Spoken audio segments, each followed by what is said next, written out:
Whistleblowers at one of England's biggest NHS trusts have said a culture of fear among staff is putting patients at risk.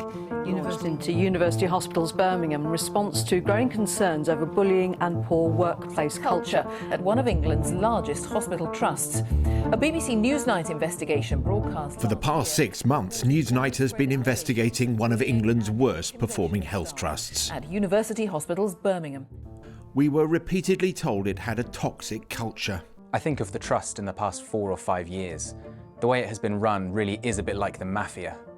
We heard from a governor of the trust who resigned after he says his warnings were ignored. It seems that we've had a bullying culture going on for years and years and years at the trust that hasn't been dealt with. We heard allegations that patient safety warnings are ignored. It was really clear that people were being discouraged from reporting incidents because the trust management wanted to say they ran an exemplary hospital. And from doctors who feared that if they spoke up, they'd be punished. Please be careful what you do, what you say, who you criticise. If you criticise senior management, they'll have you. Despite strenuous denials from UHB, NHS England took action. Not one but 3 reviews have now been announced by the NHS in the region. The Under Fire Trust, which serves 2 million patients across 4 Birmingham hospitals, was recently ranked 119 out of 120 in England, and politicians are now calling for a mid-staff style independent inquiry. From the very moment that these reviews were announced, we were warned by insiders in the health service that they wouldn't be rigorous or independent enough to get to the truth.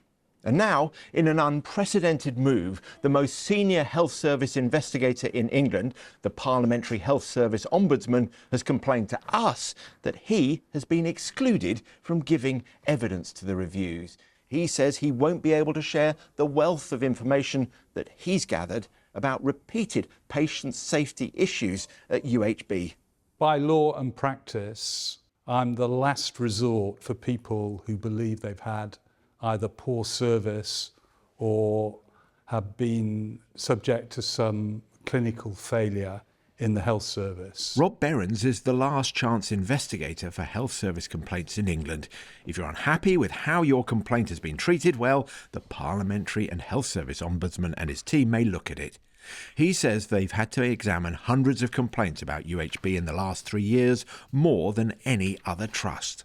Some of them are about avoidable deaths, where unfortunately, sadly, tragically, people have died on the balance of probability as a result of the failures of the clinicians to address the issues at the time. So what's been happening when you approach them then? A number of things. A lack of cooperation, a failure to engage with the Ombudsman in order to resolve cases and to learn from them. The Trust is continuously late in, or has been continuously late in providing us with the evidence which we've requested. They have rejected our draft findings when we've had meetings to take the issues forward. Under their previous leadership, they were aggressive. They failed to understand the seriousness of the issues, and there was no learning culture in the organisation that we could see at all. And that is very serious indeed, because the issues are about patient safety.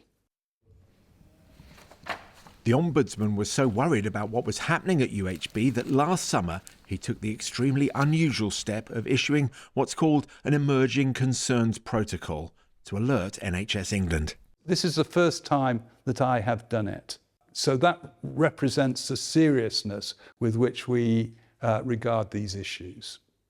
So when the reviews into UHB triggered by Newsnight's investigation were announced, Rob Behrens and his team fully expected to turn over their huge body of evidence of serious failings at UHB to those inquiries. In the early days, after we triggered our concerns, we were told by NHS England that we would be invited to participate into the second of the reviews, and subsequently that invitation was withdrawn. And my concern is a general concern that the NHS is not good about commissioning independent reviews to make sure there's proper learning from what has happened. And I need to be reassured that in this case that is not also the case. But I'm sceptical. The Parliamentary and Health Service Ombudsman and his team have written to NHS England to protest about being excluded from giving evidence. The PHSO's exclusion from the review process leaves me concerned about the completeness and transparency of the reviews.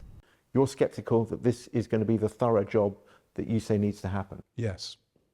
How serious is that? Well, it's a serious issue for a patient safety organisation not to want to involve ombuds, leaders and regulators in giving evidence to try and address the operational concerns that have caused the inquiry to be commissioned. To me, it doesn't make sense. Welcome to this evening's meeting of the Joint Health Overview and Scrutiny Committee. The reviews are being run by the Integrated Care Board in Birmingham and Solihull, a part of NHS England. I did want to update you on where we were with the review that we commissioned following the allegations in Newsnight. Even though the reviews haven't been completed, the chief executive of the Integrated Care Board that's running them recently suggested to councillors that they wouldn't find anything seriously wrong that affects patient safety. All three of the reviewers were very clear that they would be happy for their family to be treated at University Hospitals Birmingham.